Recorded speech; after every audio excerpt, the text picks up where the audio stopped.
Having money, craving, started shoebox saving, made some puzzle placements. I know what this life gon' come with, know that they gon' go and hate it when you make it. Welcome back to Nationwide Sports Talk. I'm Matt Mackey, live from West Virginia.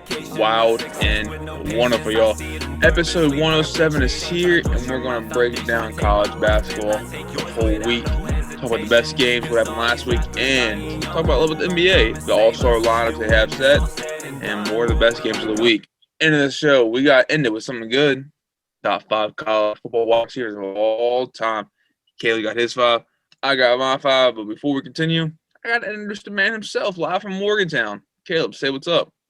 What's going on, guys? Hope everyone had a great week. Like Mackie said, we are back, and we got a lot to talk about, so let's get into it. We do. So let's start with college basketball. Let's go all the way back from week to today. A lot of games went down last week, and a lot happened on Saturday, you could say. Let's talk about how Creighton beat Villanova at home. Creighton obviously was not the favorite in the game, but they're a home dog team. And you know how the home teams are now in college basketball. It's starting picking up. Capacity's coming in. Fans coming in. So look out for that if you're in the betting aspect. Fans are back in some games. Some teams are playing with fans. So that's a big difference. Creighton got a 14-point win over the number 5 team in the country, Villanova. Thoughts on that game, Caleb? Yeah, I mean, I know last week I picked Villanova to win this game, but I've said it before, this Creighton team can be very deadly down the stretch, and this game showed the prime example why. They have 4 to 5 guys who can score in double digits and also play their role, and then everyone else on the team plays their role while also defending well. I mean, this Creighton team is a really good team, and they shoot the ball well. And when you have 2 guys putting up 20, 25 points, and then other 2 starters putting up 10 and 16, it's kind of hard not to lose that game. Most definitely that. And the fans have a big impact on the game. They change the whole momentum. They can change the motivation a team has. If they hear boo, they're changing their way. It's that simple. So with Creighton having fans, had 15% capacity in their arena this past Saturday against Villanova, it helped them more than anything. Like you said, they'll shoot the ball well. When you have fans cheering for you, it changes your whole mood when you're playing. You know that from playing sports. I know from playing sports, the fans actually matter. And having that 16-point win over the number 5 team in the country is huge, and something Creighton needed because they were hot in the beginning of the season. They started going down a little bit, and they need something to kick it back in a drive so they can make a final push for that Big East regular season title. Agreed. Going over to the Big 12, when we were on the show last week, W and Oklahoma were tied at half, 31-31. And that game ended in double overtime. Oklahoma winning in Morgantown, 91-90. Austin Reeves scored 4 of his 28 points in the final minute of overtime. He sealed the deal for them to win that game with that clutch bucket he got. Heartbreaking loss for WU, but this Oklahoma team, they're good, and their resume shows it. I mean, you go down every game they've played besides their getting ready games, and that's your early season games. Just before you get into conference play, you're playing low ball teams that you just let your team get out there and run up and down the court a little bit. Other than those games and Xavier when they played earlier this year, every game's been within 10 points for them this year, whether it's a loss or a win.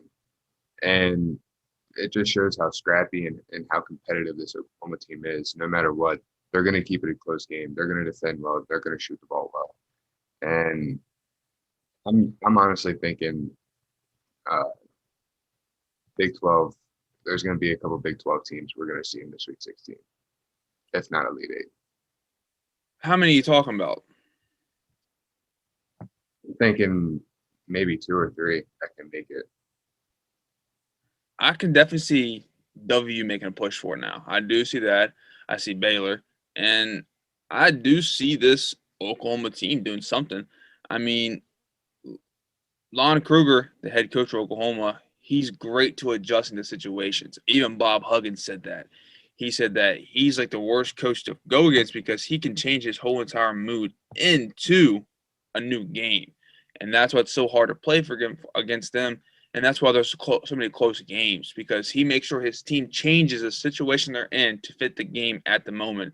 It's not a one kind of format set and style like let's go with the APA paper format. It's a 12-point font, Times New Roman font every single time. No, that's not like that for Oklahoma basketball. It changes and adjusts throughout the whole entire game. Yeah, it keeps them players on their heels, and I think it definitely keeps them more prepared too. And it was a good win for them. Tough loss to W. Hopefully W can bounce back, and we'll figure that out throughout the week when we go over the rest of the games. Moving on to Sunday, Michigan went to Wisconsin, got a big win. Big win for Michigan, 67-59 in that game. Thoughts on that? I did think they were going to go in. I didn't think it was going to be this big of a win for them. I thought it would be a little bit closer of a game, but still goes to show that this Michigan team is very deadly, and they're going to be a team to look out for in that Big Ten. Isaiah Livers, just know that name. 20 points in that game, helped lead that Michigan Wolverines team to a nice big victory and be 14-1 on the season. And Wisconsin, home loss for them. I mean, they're still without fans in their stadium, in their arena, you could say. And you can tell if there's not fans in that arena, it does not matter anymore. The home court advantage, it's nothing to me. But with Creighton, they had fans. You saw that big 16-point win they had over Villanova. It shows.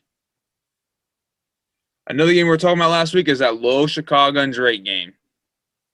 That score, listen to this, Caleb, 51-50 in overtime. At the end of regulation, it was 45-45. That's crazy. Was this their third meeting together? Second, because they played Saturday night, and Loyola Chicago beat them. Oh, I thought they played before that. No, Loyola Chicago beat Creighton by 17. No, by 27. Yeah, they beat them pretty bad Saturday. By 27 on Saturday, and then they came back and lost by 1 the next night. I did say that this Drake team, every time they've lost their team, like with Valpo, they were able to turn it back We around. both said it. So while that loss was very surprising to me, the way that they kind of got blown out and Loyola Chicago was able to just pretty much do whatever they wanted against that Drake team Saturday night. It was surprising to me that Drake was able to come out and get a 1-point victory in overtime on Sunday at home and just be like, okay, look, we're going to split with y'all. Like, y'all might have blown us out the first match, but we're getting this one. Yeah, and to me, that's just crazy. Like, it just shows that back-to-back game is tough. Mm-hmm. When you play back-to-back games, same team in 2 days, it's going to be a whole new ballgame that second game because, one, you just won by 27, so you know your boys are tired. They are tired. Like, all right, we'll play with that. And Drake took advantage of that and got a victory in that big one. Big one. They needed that one bad, to be honest. Agree. Look over on Monday night. I thought UVA would go into Florida State and get a victory, but you can tell I was wrong. Florida State got a 21-point victory over UVA, 81-60. This UVA team's good. They're a really good team. MJ Walker coming in, scoring 17 points, helping lead this team to victory. I think this Florida State team can make a pretty deep run here next month. My bold prediction of that game was Scotty Barnes getting shut down. I remember saying that. And Scotty Barnes got held to 7 points. So I can say I was right about that part. But I was not right about UVA going in and winning. I hate to be wrong, but I was wrong. I was. Pretty bad. But like you said, this UVA team's good. Tony Bennett is a hell of a coach. Great defensive coach, but you can just tell that defense did not matter against this Florida State offense. Did not matter one bit at all. And like you said, MJ Walker came out there, 17 points, 50% shooting. It didn't matter. He had it. Yeah. I mean, like I said last episode, that Virginia, year in and year out, they always get better as the year goes on. But I think the same's starting to happen to this Florida State team. Like, they've had a couple ups and downs throughout the year, but it seems like as March is coming closer and they're in ACC play more, they're like, okay, now we really need to start kicking it into gear. It's definitely showing. That's why they're changing their old mood. I mean, they've had big victories over the past couple of games, and UVA being now one that mattered the most because it's a top 10 team, and they got it at home. I mean, it'd be a different ballgame if it was on the road. One, the game itself, and two, if Florida State won that game on the road and UVA, that's a whole nother momentum you have going. But it was a nice big home win by 21 points, and it kind of like, all right, we're still in the ACC. We still got this kind of thing. And they proved themselves that they're like a little lapdog either. Like usually every time someone plays Florida State, they're like, it's Florida State, no big deal. But no, they are proving themselves this year in that big victory of a top 10 team. It was needed. They got it. And I'm looking for this Florida State team to make a good little run in the tournament. I am too. By the way, before we continue, you know that NCAA tournament's allowing 25% capacity at all games. Just saying. Little keynote to think about, Mr. Caleb, if you want to travel to any. We might have to. Exactly. Looking over on Tuesday, my Missouri Tigers got upset against Georgia, 80-70. Illinois did not beat Northwestern as I thought they'd beat them, but they won by 7. And Arkansas, who we talked about earlier in the season about how the records showed that they were good, but they weren't ranked. But they're ranked 24th in the country last Tuesday night against Florida and got a good victory by 11 points. So out of those 3 games, the one that surprised me the most was actually, honestly, Missouri upsetting Georgia. I mean, Georgia upsetting Missouri. Holy crap. One that was most surprising to me was honestly this Arkansas game. While I know we've talked about Arkansas being a good team and their record being really good, but not being ranked, this Florida team, I'm still trying to ride high on this Florida team because I think they're still a good team. I think they have a lot of really good players on that squad. And I thought they would have pulled off this upset to get them back in the top 25, but it didn't look like it for them. I think they've struggled a lot. I know Kenyon Martin, one of their players, went down when they were playing Florida State, so I know that's really hurt them a lot. But again, like I said, I thought this Florida State team would be back in the top 25 after that win.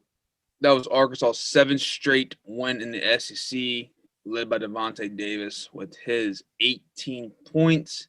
And Justin Smith had a great block, big block in that game to help seal that run that Florida was trying to make in the end. I mean, let's be real. At halftime, they're up by 10. And then they never looked back. Looking at that Georgia-Missouri game, like I said, I was kind of upset about because Missouri's basketball team are pretty good. Big fan. I'm a big fan of Xavier Pinson. Big man down low. He should get you 20 points a game every night, but he only got him 11 against that Georgia. He shot 4 for 13. He was not feeling it, and it kind of cost him. When your best player is not feeling it, that's when you know you're in trouble, and that's what happened. He only came out of the game with 11 points, and they had a 10-point loss in that game against Georgia on the road, and it's going to cost Xavier. It's going to cost Missouri in the rankings. Yeah, I think it will too, but it's kind of hard to beat a team whenever you have 3 starters coming out putting up 10-plus points and then 2 guys off the bench putting up 10 points. And like you said, your go-to guy isn't putting up those points that you need him to. It's hard to get that win, and Georgia found a way to sneak out with a win, and I think that's going to help them come tournament time and come ranking time. It'll help move them up just a little bit. Definitely will. We'll see what happens there. Moving on to Thursday night, Iowa on the road at Wisconsin. Iowa get a 15-point victory over Wisconsin. Iowa's trying to improve themselves after going through a little slump, and they got a big victory in that one. Yeah, I think you said Wisconsin's going to come back and win this one. I might have, but Luka Garza put up 30. I mean, like I said before, I think this kid's going to be National Player of the Year.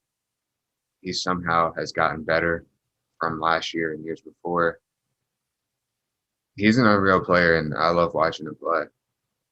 he's probably one of my favorite players to watch play this year. It is watching like how they're playing that fundamental basketball at Iowa. They're utilizing that big man. They're dishing down. He's posting up. He'll do a spin move, layup, spin move, dunk, like that old school style basketball you saw back in the 70s, 80s, even 90s that you don't see now. Because all the big men want to do is shoot. But what he also does is it's so fun to watch. He'll go out and pop a three for you, without a doubt. Not a problem at all, and he does it fine.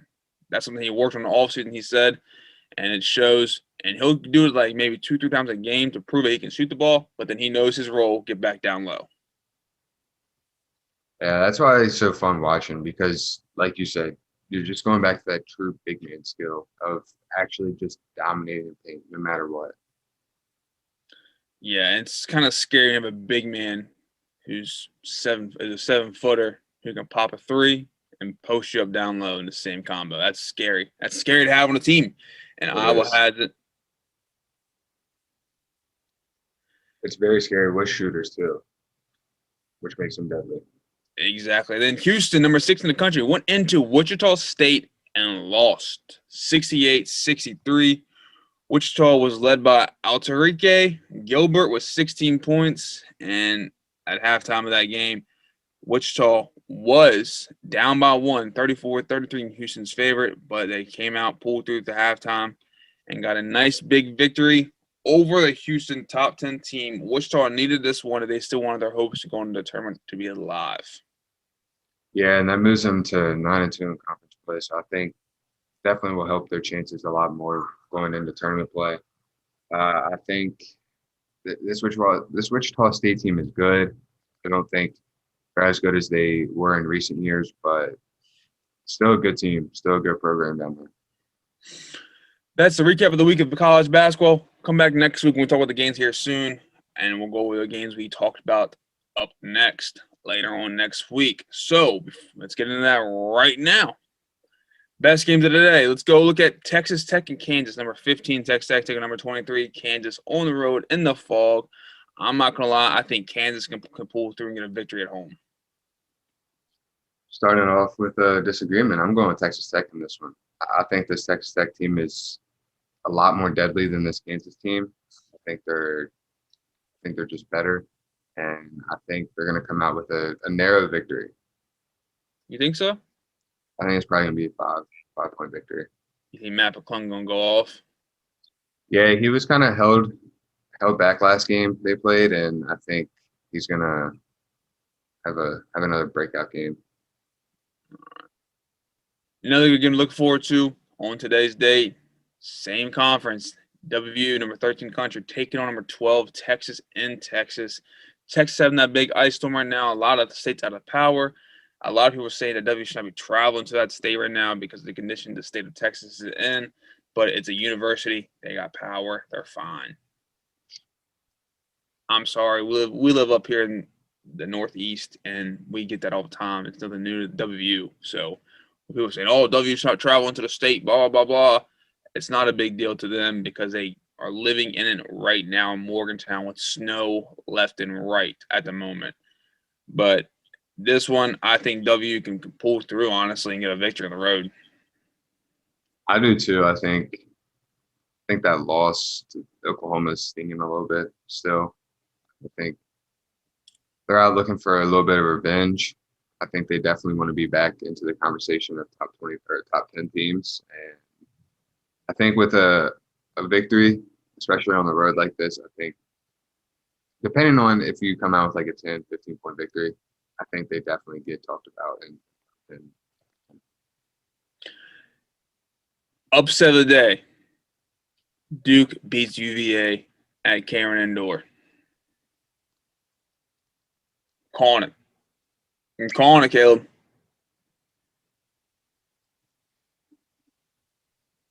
if this was a better Duke team, I would agree with you. But they've just played so shaky this year. And Jalen Johnson opted out the rest of the season. I did see that. So honestly, I can't go against this UVA team. Not with the way this Duke teams looks this year. I'm calling right now. Upset of the week. Right there. It would be big. It would be huge. But look on Sunday, big game, top 5 match at number 3, Michigan taking number 4, Ohio State in Columbus. Caleb, can the Michigan Wolverines go on the road again and get another big victory against a ranked team, especially top 5 team, or can Ohio State hold their own at home and get that win over number 3 in the country? I'm thinking Ohio State can hold on to this one. They've looked really good in recent games. They've shot the ball well. They've played really good as a team, and they defended well. They're looking really good, and I think this is going to be probably one of the best games of the week because you have 2 of the top teams in the country battling. I think the rankings are completely right now with the 3 and 4. Like, I think it definitely goes Gonzaga, Baylor, Michigan, Ohio State, especially the past couple of weeks, the way these teams have been playing. So I'm glad we at least get to see somewhat of a matchup of what that Gonzaga Baylor one would have been. But Michigan really hasn't played any too tough of competition this year. Ohio State's played the toughest teams they can. They've beat Iowa, they've beat Illinois, they've lost Illinois, they've beat Wisconsin. I'm taking their resume over Michigan's record. I like that. I think Ohio State can get a nice home victory over this Michigan team, honestly. I think it's going to be a good one. Definitely probably the best game of the week. Couldn't agree more to that one, honestly. And I agree. Michigan hasn't been tested yet, honestly. They've played ranked teams, but not that good of a ranked team. Ohio State's a good-ass team. Ohio State, they know how to control the game, especially in their own environment. I mean, if you look at the team overall, they're the exact same. Both teams are. They both average 70 points a game. They both allow 64, 68 points. They both shoot 46%, 49%. They both are on a win streak right now. Michigan's on a 4-game, Ohio State's on a 7-game. It's kind of like the same team going at it, but I think Ohio State's going to get the edge because they got a guy named E.J. Little. I think that's the big decider. He needs to have at least a 20-point game to get a big victory in this against the Michigan team. I agree. Fast forward to Tuesday night. Honestly, the best game is Kansas and Texas, but I'm not going to talk about that one. I'm going to talk about St. John's and Villanova. That's what I'm going to talk about. This St. John's team is actually good. They're actually a good team. They average 80 points a game. They allow 76, but they're shooting 45%. They're coming off a big win against Xavier, and their last loss was to Butler, but they beat Villanova at home by 11. And so Villanova, they got to bounce back from last week still. And it should be a good game because Villanova is a redemption game for them for losing to St. John's last time, plus coming off a loss to Creighton. That's my opinion. That's why I think it's a good game. Look forward to in the Big East. Yeah, I agree with you. And I think I'm taking Villanova. I think they're just looking for that revenge. I don't think Colin Gillespie and Jay Wright are going to let them drop those 2 of that team. I mean, this is a really good team. We're talking about a really good program, a program that's been built up in, just a couple of years to be consistently top 10 in the recent years. I just have a hard time going against this Villanova team. I'm still taking them. Like I said, I just think they're still a great team overall. I think they just had a couple hiccups like every team has this year. And I couldn't agree more. They are a good team, solid team. They're a true top 5 team, in my opinion. Yes, they're not in the top 5 right now because they lost, but they are still a true top 5 team.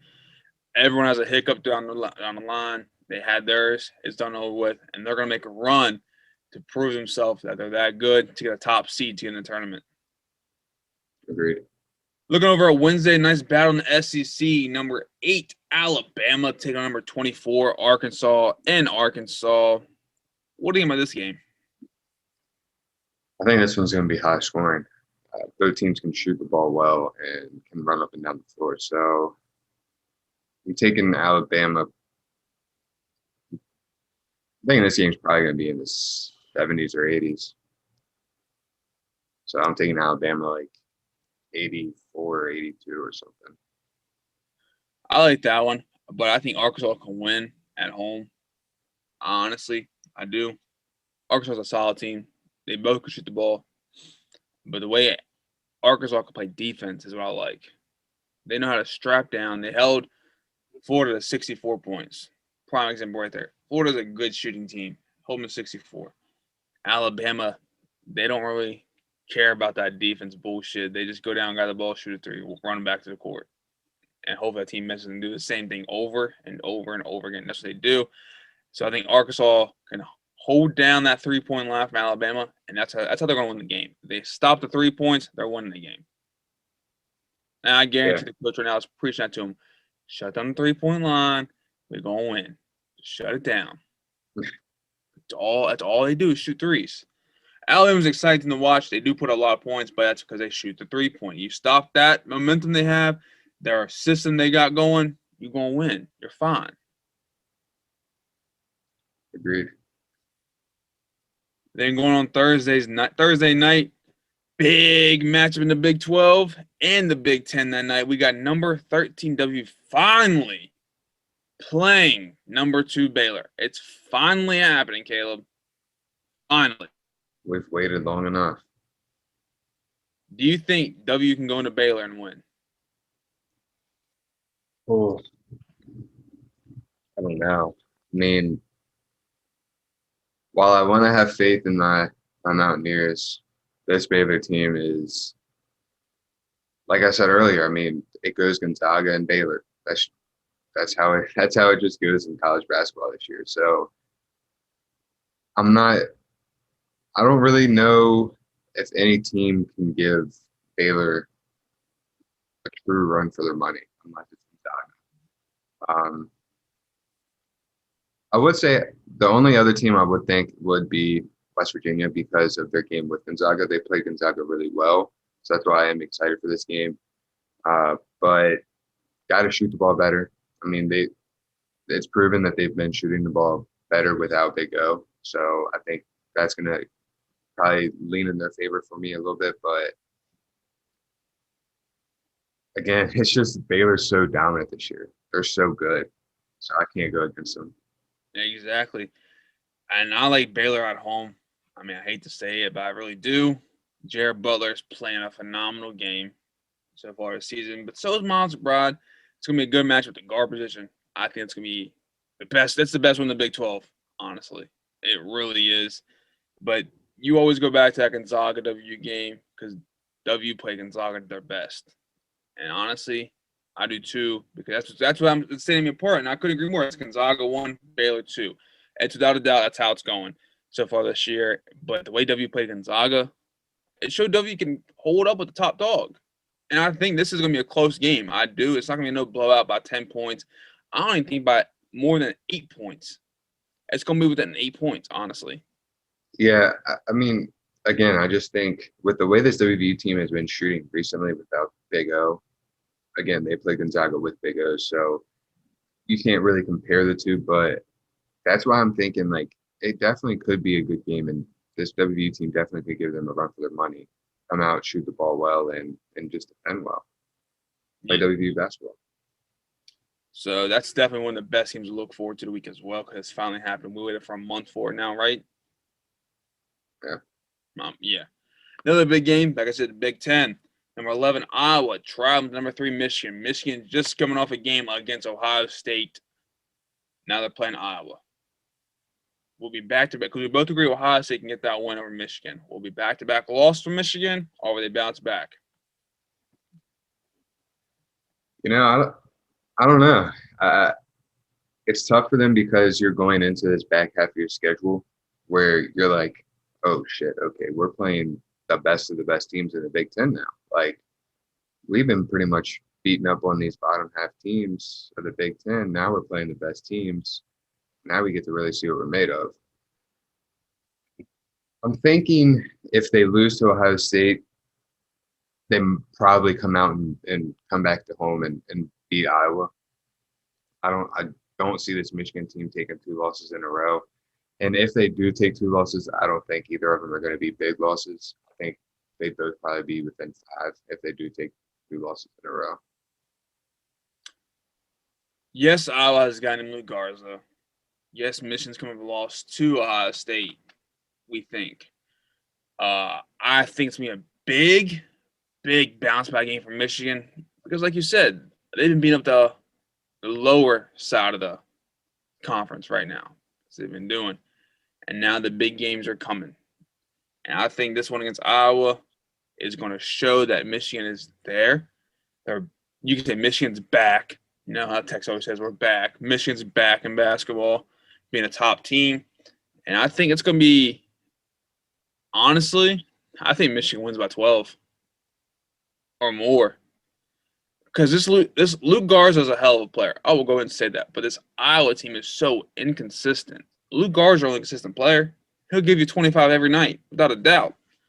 But other than that, it's inconsistent. Yeah, Wieskamp giving up. He'll give you 28, then come back and come with 8. You don't need that. You need consistency, especially going into March. You need consistency going down in the play. And Iowa's not about that. They don't play that consistency style. They literally just have a different format every time they play a new team, and it doesn't really work. You got to find out one mold and make it mesh together, and especially getting the ball to Garza. Because I think these other players are getting kind of blown a little bit, I'd say. It's just an opinion from me watching the game. They're getting upset that Garza is getting all the attention, and they're not. And they want theirs still, too. Sorry. I mean, you're playing with the best player in the nation. Exactly. Another good game I want to talk about is on Thursday is a Mountain West game. Number 25 San Diego State taking on unranked Boise State. This game, you might be like, why are we talking about this game, Caleb? But we're talking about because Boise's 18-4, San Diego State's 16-4. Here's the big question here. Yes, I'm a Boise State football fan. I am. I still follow the basketball team. Why is Boise not ranked at 18-4, but San Diego State is at 16-4? I think San Diego State beat a top 10 team. No, they only beat. They haven't played at a conference. I mean, they played Arizona State back in the beginning of the year. That's about it. Yeah, and they've just pretty much sat at 25 the whole time. I don't know. I mean, I feel like a lot of Mountain West teams don't really get a lot of credit within basketball. I think you usually have probably like one or two teams that are ranked within the Mountain West. But I think this is going to be a good game. Boise is a really good team this year. San Diego State's been a pretty good team previous years. I think, excuse me.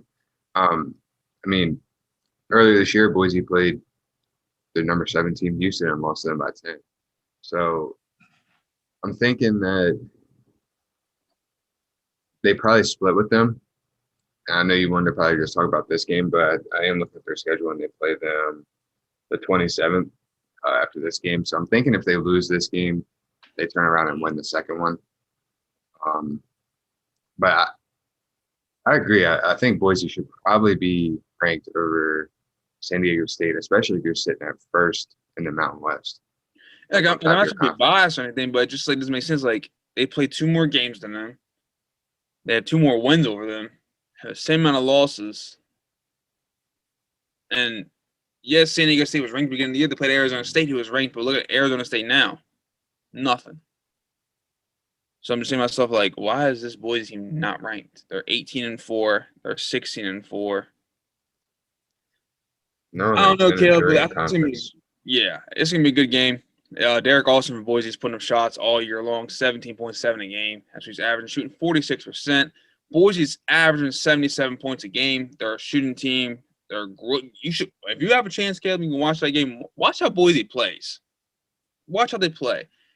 It's like they have no care in the world at all. They'll play that hard knocks defense on you, but they're putting up threes, and they're going to drive at you. Because when they played Utah State the other night, I literally watched. Utah State player was in foul trouble. He had 4 fouls with 6 minutes left to go in the game. Boise targeted that man to make sure he fouled out.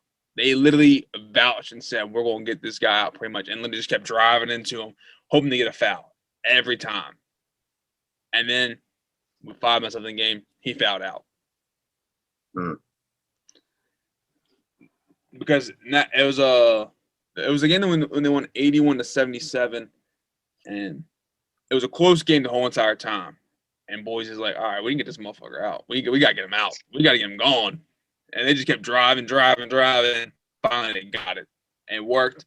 Drive played, make a foul, worked, and they won the game. They find the weakness and they attack it, and that's again, that's why they're sitting on top of the Mount West and they're sitting at 18-4. I think this Boise team getting a win against this San Diego State team, being a top 25 team, whether you split with them or win both, I think it's going to help them with their resume going into March a lot. That's the best game of college basketball this week. Look for them. Tune into them. Watch them. Big 10, Big 12, SEC, Big East, and Mountain West. We mentioned all the conferences. We'll go watch the games. It's going to be good ones. I'll tell you that right now, especially watch today. Watch the W Texas game go down. That's going to be a good one. Let's make the shift to the pros. NBA All-Star lineup is set. I'll give you the lineup real quick, Caleb, and we'll talk about it. The starting lineup for the Western Conference, you got Luka Doncic, Steph Curry, LeBron James, Nikola Jokic, and Kawhi Leonard. For the East, you got Kyrie Irving, Bradley Beal, Kevin Durant, Giannis, and Joel Embiid. Anyway, talk right now is how Damian Lillard is not a starter over Luka. So Damian won the player votes, won the media votes, but the fans voted more for Luka, and it got him over there. It broke the tie for him to be a starter over Damian Lillard. And Damian Lillard was averaging 29 points a game. Yeah, I don't know. It's tough because I think both guys have definitely deserved a start this year. Dame's played phenomenal, but earlier when we talked about way too early MVP talk, I said threw Luka's name up there because of what he's done so far this year. And, I think as bad as it sounds, Dame's been a starter in at least 2 or 3 All-Star games. Let the young guy get one. Let him be a starter once. I understand it. I do. But just, you made an All-Star. You still have an All-Star on your name. You still have people still look at you as an All-Star. You still are looked at as one of the best point guards in the league. I don't know. I think you should just be happy for the guy. I think it's a little bit of pity, but be happy for the young cat. I would say it's pity, but then again, name last and Dan Lillard was an All-Star starter. That's what I'm saying. He's been there, done that. Let the young guy get his All-Star start.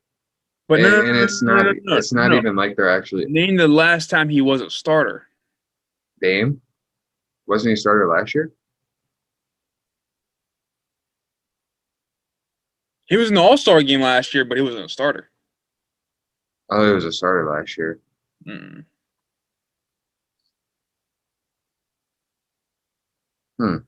And that's why it's hell. This is bullshit.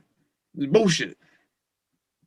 Yeah, I could see it, but I don't know. I guess it's because I'm a big Luka fan. I just love the way he plays. Let the young guy get some shine. I agree with that. The young guys need to get the shine. They're the future of the league. Let's be real. But Damian Lillard's not that old. He ain't old. No, he's not old at all. And I think that he should be happy for Luka. He should be glad that a guy his caliber is getting an All-Star starter spot. He should be. But if you also look at it too, Zion got a reserve spot, John Morant got a reserve spot. These young guys are getting noticed now. I was a little upset that LaMelo Ball didn't. I'll be honest. Kind of hit me deep. I'm like, dang. You know how crazy how crazy that would have been? LaMelo Ball was an All-Star. Was an All-Star reserve. That would have been insane. But no, anyways, Jason Tatum's one of the reserves. I know that for a fact too. It just shows that these young guys are about to take over the league here soon. They really are. Now, about to fill the shoes of the older guys like LeBron, even Kawhi, but be happy for them. Like, you're still in the game. It does not matter if you're a starter or not. Let's be real. It's still going to be on your Wikipedia page saying a 6-time All-Star. Like, it's not going to say, oh, no, there's a 4-time this, but 1-time starter. It's not going to say that. Just be happy you're an All-Star. But I know they're not happy about playing an All-Star game. They don't want the All-Star game because of the format they're doing for it this year. But we'll talk about that next week because we got to get into the best games of the week in NBA.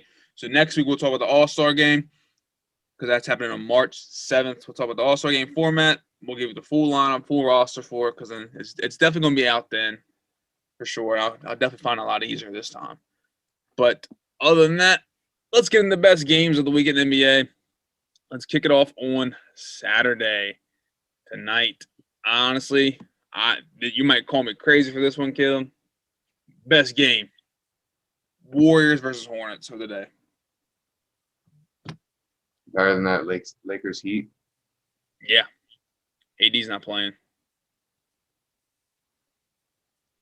Seth this LaMelo Ball. This Hornets team has been very exciting to watch this year. I mean, with what LaMelo's brought to them, I think they've probably been a little bit more hurt because of LaMelo, but still very exciting to watch. I think they're kind of onto something down there. But you got Steph Curry on the other side, and I'm going with Steph in this one. I'm going with Steph too, no doubt about it. The way he's playing, 30 points a game, he's shining. I'm just liking to see, number one, like the number 2 pick versus number 3 pick, honestly. That's what I'm looking to see, then how they go about it. Both guys being drafted this year, both guys being top 3 picks, Wiseman and LaMelo. And I want to see how LaMelo matches up against the best shooter of all time. It's going to be a tough one. It's going to be a challenge. So let's talk about that Heat and Lakers game. So do you think it's one of the best ones? Blah, blah, blah. I was just asking you since you were a Lakers fan. I'm a Kobe fan. I mean, this Heat team, they've really struggled this year, started coming out the gate. But I think here sooner or later they're gonna find their turn and go with it. And they'll be, I think, right back up there with kind of how they were last year. I don't think they'll be as dominant because obviously the no fans had a big part of that, but I think they'll still be pretty damn good come the end of the season and playoff time. I think they make the playoffs. I think they will. I mean, they're right now the 10th seed. I think after All-Star break, they might turn it up a little bit. All right, looking over on Sunday night, big game. The Nets take on the Clippers in LA. Thoughts? The Nets beat the Lakers the other night, but I just don't see them taking down this Clippers team. They've been way too inconsistent, and this Clippers team, I mean, they're still a really, really good team. Like, I think they're still could be talked about as one of the best teams in the league, and a true threat come playoff time. So I see them getting a pretty nice win over this Nets team, who's still trying to figure things out. And I like how Kyrie came out after that win against the Lakers. He said, yeah, I'm happy for the win, but no one's really happy about playing a team that's not healthy. He said, hopefully next time we play them, they're all healthy because that's what everyone wants, a healthy team to go against. I give that respect. He's not out there bragging about, yeah, I beat LeBron James. I did this. He's out there saying, it was a good win, but they weren't healthy. And next time I play them, I want to play a healthy team. I want to play that team's best capability. Give that respect. Now you're playing the Clippers, another LA team, another strong suit with one of the best players in the league, Kawhi Leonard. To me, you got Pat Bev. He's going to guard James Harden. He's guarding. They're putting him on James Harden. You got Kawhi. He's going to have to guard KD. Paul George don't play defense. So you're on Kyrie, buddy. Get on Kyrie. With that being said, like, you got a team who's the number one team in offense and then the last team in defense going against the Clippers. It's like, what do you do? They don't play defense, so it's like, all right, this is going to be easy on the offensive side. We play defense, though, on our side. I like the Clippers to come out and win in this one. I just think they're more prepared. I think this big three needs probably a little bit more time together with, I think, a big man added within the group. But what do we know? We're just young guys doing a podcast. I don't know. What do you know? I don't know. Looking over at Monday night, you got a big game in the West. The Trailblazers take on the Suns. A Suns team that's been so good this year, so fun to watch. And it just shows the true veteranship and leadership that Chris Paul brings. Yeah, this was a team who really showed how good their young core was within the bubble last year, not being able to make the playoffs, but going undefeated in the bubble. And then made some pretty big moves in the offseason to acquire a true veteran point guard who has made this team even more deadly. He makes every team better. He does. And I think it sucks for the Suns team because they're in the West. You're never going to get that top seed because you have the Clippers. You have the Lakers with LeBron and AD. But I love watching the Suns team, and I have some pretty high hopes for that Suns team too, with Chris Paul there. You love Chris Paul. I do. He's fun to watch, and he makes his Suns team a lot more fun to watch too. He does, and like I said, he makes every team better. I mean, think what he did with the Thunder. He got him to the playoffs by himself, and he did just fine. And I do think the Suns team is going to be pretty good. And it does suck in the West with all those good teams around them, and it's kind of hard for them to get over that hump. And it's going to be that way for a while until maybe LeBron retires, something like that. It's going to be like that for a while. But the Suns are got something down there good. They are definitely playing a lot better, and they're keeping that hot streak from the bubble going to now. That's what they're doing. That's so good. And I look forward to the Suns get a win against the Trailblazers. I do. On that night.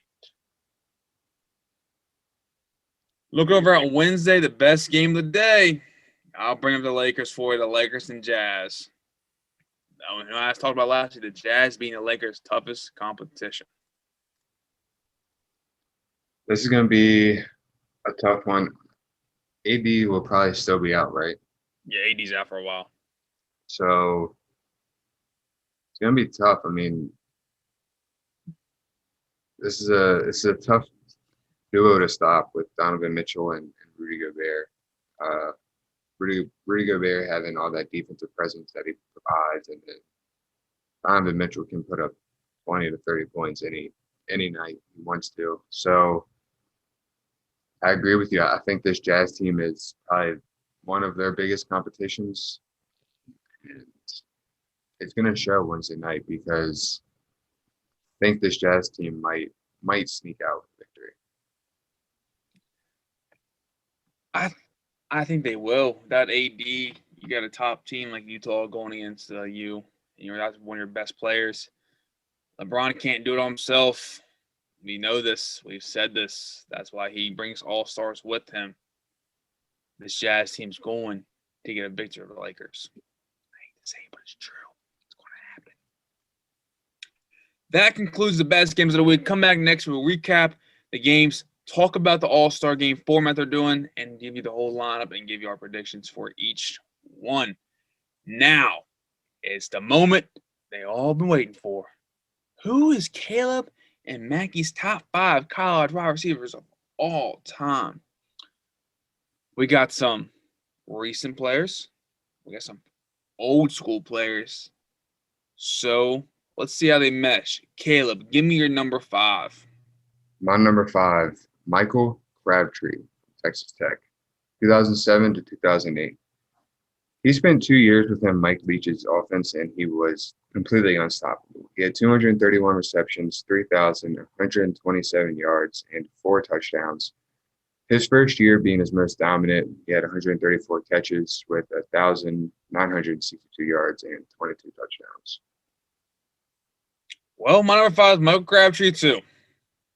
His freshman year, 134 catches, 1,900 yards, and 22 TDs. He was 5th in Heisman in 2008. His career stat, 231 receptions, 3,127 yards, and 41 TDs. And he set 8 college football records before he left for the NFL draft after his sophomore year. Caleb, give me number 4. My number 4 is Corey Davis from Western Michigan. From 2013 to 2016, 331 receptions, 5,278 yards, and 52 touchdowns. This man has the most receiving yards in FBS history. 52 touchdowns are second in FBS history, and his 331 receptions are number 4. He's also had 3 consecutive seasons of 1,400 receiving yards and 78 receptions and 12 touchdowns. My number 4 is Corey Davis. Caleb was all his stats. The only thing to miss is that he helped Western Michigan go to a 13-0 record his senior year before he left. Hell of a receiver, big guy he was, and to have 1,500 yards his senior year, and the 3 seasons before that had over 1,400 yards. Dude was an animal. Give me number 3, Definition Caleb. of unstoppable. My number 3 is Tavon Austin from WVU. We're good now. From 2009 to 2012. The simplest thing I can put for him is he pretty much did everything for this team that could have been asked. Received, rushed, ran the ball, was a kicker and punt returner. Here's all of his stats. He had 288 receptions, 3,413 yards, 29 touchdowns, 110 rushes, 1,033 yards, and 6 touchdowns with 131 returns, 2,840 yards, and 5 touchdowns, that being kick and punt combined. Last week I talked about his quarterback, Pat White, who I put on my list.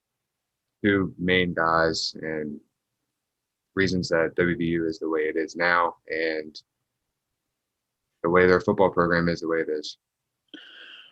My number 3 is a guy named Justin Blackman out of Oklahoma State. Played in 2009, 2011. He was 5th in Heisman in 2010.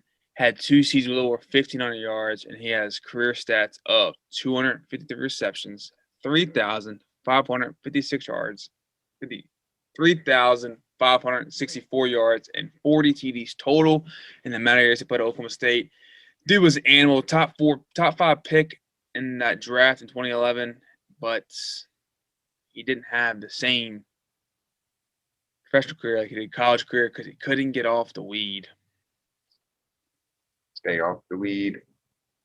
Yep. Even that.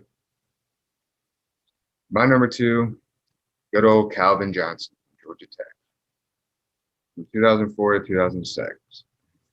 178 receptions, 2,927 yards, and 28 touchdowns. This dude was a 6'5", 235-pound beast who absolutely destroyed ACC cornerbacks. He was a 2-time All-American, 2005 and 2006, won ACC Player of the Year, and also won the definitely I'm going to butcher this, the Billy Nicktoff Award, Best Receiver Award, in 2006. My number 2 guy is a guy named who's over-reliable, Larry Fitzgerald out of Pitt. Played in 2002-03. He was 2nd in Heisman in 2003. In the 2 years he played, 161 catches, 2,677 yards, and 34 TDs. He's covered NCAA football 03. Dude was a stud, animal, and it helped him get a top 10 pick in the draft. And he played his whole career with the Arizona Cardinals.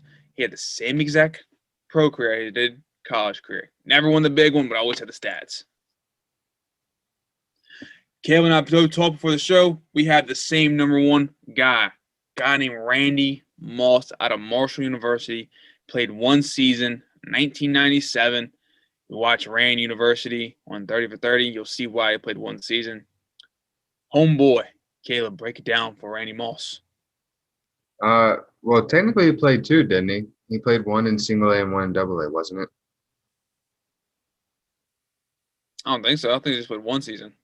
Oh, from what I saw, he played 2 seasons, one double A, one single A. Because I got 2 different stats. I had a double A stats and single A stats. I only have his single A. Oh, okay. So I'll do his double A stats. So when he was in double A, he had 78 receptions, which was his freshman year. He had 78 receptions, 1,709 yards, and 28 touchdowns. And then you can give his double A stats. He's like Caleb said. And when he got the single A, he kept that going. 1,820 yards, 26 TDs, and he got a 4th in Heisman in 1997. Dude was just unstoppable, and let's be real, all he ran was a streak. Did you know he reached the end zone in every game he played in college football? Yeah. Fun stat for good old Randy Moss, because you just got mossed from Rand University. Good old boy in West Virginia. That's crazy.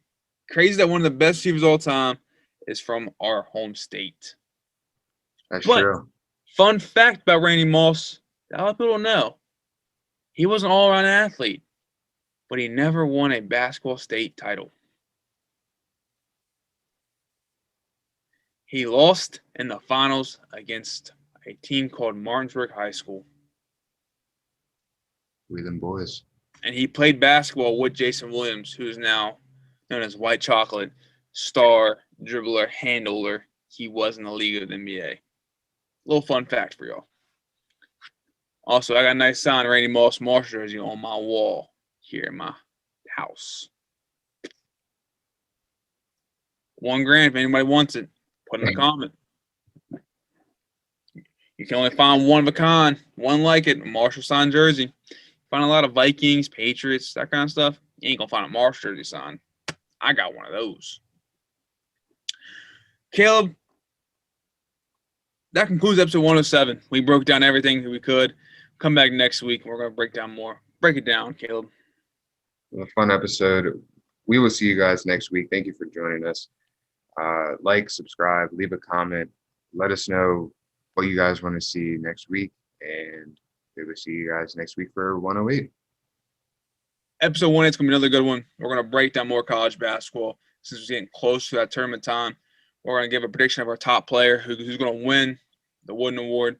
Also, kicking over to NBA. We're going to talk about the All-Star game format they're doing this year, the whole All-Star lineup. That's where we'll break down more in NBA. Then we're going to kick it off, end it with the best college football. Let's go with running backs. Didn't we already do running backs before? I think we might have. Or did we just did best player, didn't we? I think so. Best college football running backs of all time. So you got a lot out there, Caleb, to look forward to. If fans, you got one too. Like Caleb said, like, subscribe, share, comment below who your top 5 receivers are and who your top 5 running backs are in college football history. It's going to be a unique list to see. It's going to be pretty cool to see how you all engage with it as well. So do it. Fun to do. But I'm Matt Mackey, and I'm peacing out for the week. Peace. Cause lately I ain't been the same. Feel like I'm stuck in a maze, and I'm just trying to get out. I'm trying to better these things, but you just all on my thoughts, and I just can't separate. It's the life of an